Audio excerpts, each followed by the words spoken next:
The Sword and Shield is like Prowler mode. Now hear me out before you leave. They have a lot of similarities that I think you and everyone else haven't noticed. To tell you these similarities though, I'd like to tell you a story. It starts off in 2023, my first Monster Hunter game, Monster Hunter Rise.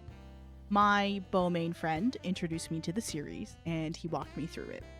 Had me test out all the weapons in the training grounds, as you should, and dual blades felt the most comfortable for me. It was fast, it was stylish, it was fun, and I was having a blast. In 2024, my bowmain friend and I tried Monster Hunter Generations Ultimate. This was my second game in the franchise and his. Both of us tested out all the weapons like before. Again, like you should always do when starting a new Monster Hunter game. I don't care how long you've been playing the series, you try out all the goddamn weapons. Anyway, none of them stuck with me, and I was very tempted to not play it from how different it was from Rise. If you know the two games, you know what I mean. The jump from new gen to old gen is a bit difficult. That's when my bowmain friend had told me I could play as a Palico in this game. I immediately tried it and I was hooked. So, as you may or may not know, the Generations games, you can play as your Palico companions. And this mode is called Prowler mode. It has a ton of different customization options and is pretty different from playing as a hunter. The biggest difference is that you don't have items in Prowler mode. Instead, you have a gauge, and when you fill up this gauge, you can do different abilities. For instance, I play as a healer Palico, and I mainly focus on giving my teammates buffs and getting big boomerangs that I can throw at the monster. I also have a cannon in my back pocket. I love my cannon. I still don't know how to get out of it though. There have been many times that I've activated it and then the monster died and I couldn't carve it because I didn't know how to get out of the cannon. So there's a lot to playing Prowler. A lot that I feel like I still haven't discovered myself. But the main aspect that I enjoyed is I could be a support as well as a cute little cat and help out my teammates. It was great. It was fun. I was fast, like dual blades. I was stylish, which can be argued. You just kind of sit there and throw boomerangs, but I feel like it's stylish. I like it, alright? Me and my bowmain friend, who wasn't actually playing bow in this game, he was playing the Insect Glaive, because we're filthy keyboard and mouse players for New Gen Monster Hunter, so playing bow on a controller was awful for him. So he decided to go with the Insect Glaive. But we played a lot of GU together. I just adored Prowler so much. So when 2025 came around and my friends and I played the Monster Hunter Wilds beta test too, I wasn't really sure where to go for my weapon choice. While my friends decided to stick with what they knew, my bowgun friend sticked with heavy bowgun. Bow friend went back to bow. And our other friend, who plays different weapons in each game, did what he always does and played a new weapon. Now, some of our PCs survived and some of ours didn't. Because of that, we didn't want to start a new Monster Hunter game without the whole crew, so we decided to just jump ship and go to World. Starting out, World was a lot more difficult than Rise. Even a lot more difficult than GU somehow. And I was back to my main issue. Finding a weapon I felt comfortable with. I, for some reason, decided to start out with a charge blade. I know. It's often claimed as the most difficult weapon in Monster Hunter to learn. And after only playing 2 other games using Prowler mode and dual blades in them, it was an absurd choice.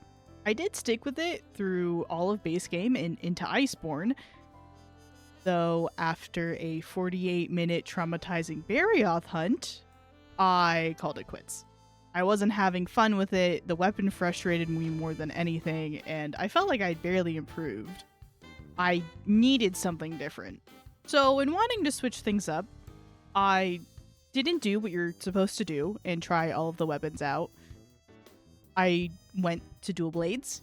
I didn't like it. I missed my aerial attacks that I love in Rise. So the next best thing was what? Insect Glaive? That should work, right? No, I didn't like that one either. It was fun. I liked the height, but it just didn't click, you know? So I decided, what if we get a little bit quirky with it? What if I tried a ranged weapon out? What if I tried a bow? Because, you know, that's just dual blades, but ranged, right? He's right behind me, isn't he? Okay, I won't try bow. That's your thing. My bad. I then contemplated a lot and decided to try out the hunting horn. Because if I wasn't going to enjoy a weapon in the game, I might as well let my bro friend be able to actually play the game with the buffs I could give. So sorry for you bone mains, you're forever cursed due to being able to cheese that one fight back in try. I'm so sorry. So I played the hunting horn for the rest of our Iceborne journey, and I honestly really enjoyed it. I felt like I actually gave an impact when playing the game. It felt smooth, and I really liked the weight that the weapon had, which was odd for me, considering I usually like fast-paced weapons. I also really enjoy the spinny move. I don't remember what it's called, but I love it. I love placing down my horn, spinning it, and hearing all of those damage numbers things. I like hearing the damage, the ticks. You know what I mean. So, when Wilds fully came out, my group and I played through the low rank story as much as we could. 2 out of the 4 of us could play it with no issues, thankfully, but the other 2 of us struggled to run the game. I was on my 2019 custom build desktop PC, and my bow friend was on a laptop. It is a miracle that laptop didn't explode. We tried our best to play through the game as much as we could. We all got through the low rank story and played through some of the high rank. We played through Title Update 1, which was great when it worked. And then Title Update 2 came out and broke my game and my bow friend's game. And neither of us could play it anymore. Even if we could, we didn't really want to experience Lagiacrus's big comeback on our struggling PCs. Fast forward a little bit to the future, and we both got PC upgrades.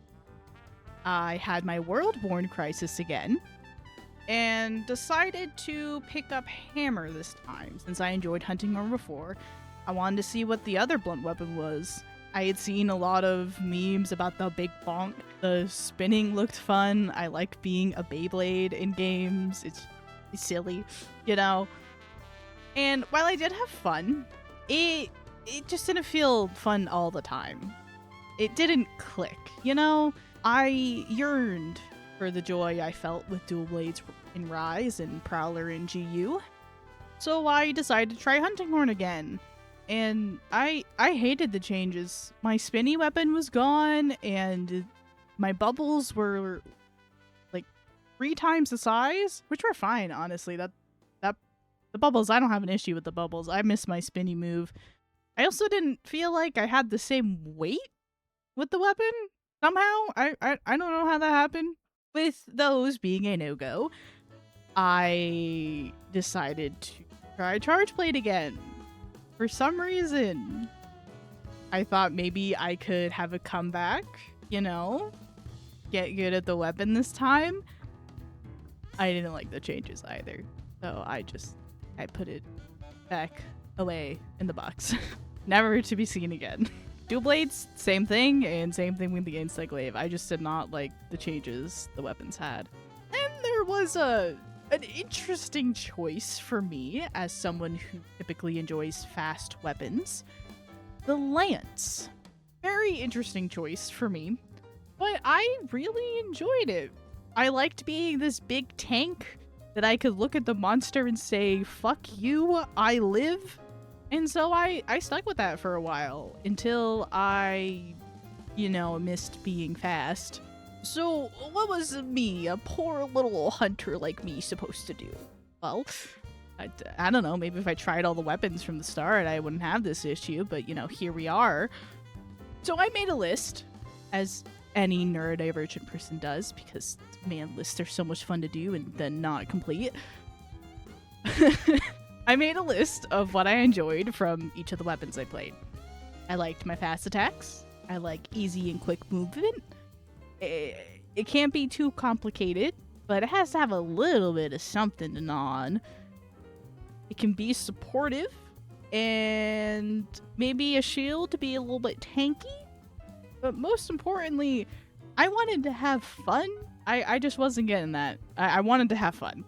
And so, the weapon that came to mind after doing some research and, well, who would have thought going in and trying all the weapons in the training fields, was the sword and shield. A weapon I had initially wrote off when trying out different weapons before. For some reason, I truly think I had some sort of stigma against it, the same I do with Greatsword, of it being like, oh, that's the basic Monster Hunter weapon. Even though, technically due to popularity, it would be Longsword? With having initially wrote off the Sword and Shield, I played it a bit in Wilds, and I've stuck with it since. I run a wide range and Mushroom-mancer build because support, and also mushroom. Yummy mushrooms. So you might be wondering where all of this is going, because so far none of it actually has to relate to how the Sword and Shield is Prowler mode, or even like Prowler mode. So how are they related? Well, let's go back at that list. Does the Sword and Shield in Prowler mode have fast attacks, easy and quick movement, not too complicated but has a little something to gnaw on, can be supportive, can have a shield to be tanky, which, yes, I know the Prowler technically doesn't have a shield, but there is the defense Prowler, which I'm 99% sure could do the perfect guards. So get off my back. So, you know, tallying all of these things up, can you see the overlap that I noticed? It's shockingly a lot, you know, right? So while this claim doesn't exactly have much, I hope you're seeing the connection I made in my head between Sword and Shield and Prowler mode when I figured out that they play almost the same, at least in my head, and how I play them. I'm sure you've been noticing the combat in the back is my combat, and please don't shit on how I play. I know I'm bad. Please. I just went into random hunts for these to get just background footage. Spare me, please. But yeah, that's it. Yeah. But you know, the most important thing is that I was having fun with the Sword and Shield. And that's really the most important thing at all in Monster Hunter at the end of the day. Having fun. It is a game. That's what we're supposed to do. And I could talk all day about how much I love Prowler and how much I want it back. Maybe I'll make a video about that in the future. Who knows? Even I don't know. But you know, let's face it, it's never coming back. Just like real underwater combat. And don't say what's in Wilds counts, because it doesn't. Tell any Trybaby that it's the same and they're gonna get your ass. Not me though. I'm not a Trybaby. I still haven't finished Try. Maybe that could be a video. Anywho, that's it. I don't know how to end this. That's the video. Sword and Shield is Prowler. Fight about it in the comments. Yeah.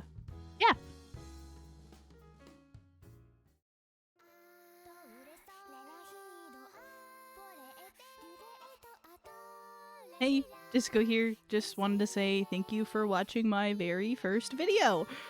I plan to make more Monster Hunter related content. Probably going to stick to the shorter side for a while I dip my toes into video making and editing, because I have no prior experience. But yeah, stay safe out there. Happy hunting! And here's a blooper for you. The spinning looked fun. I like being a Beyblade. Beyblade? Gosh. Oh.